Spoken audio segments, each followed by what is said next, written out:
പലിശക്ക് 72ഓളം വാതിലുകളുണ്ട്, കവാടങ്ങളുണ്ട്.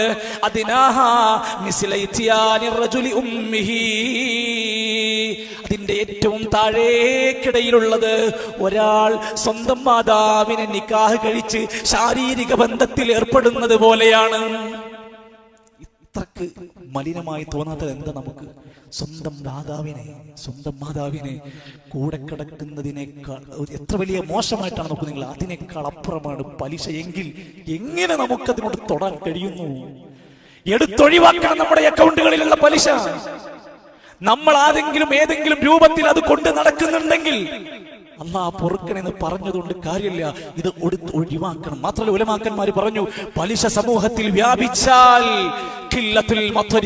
ജനങ്ങൾക്ക് മഴ കുറഞ്ഞു വരും. മഴ എന്ന് പറഞ്ഞ സാധനം കിട്ടൂല.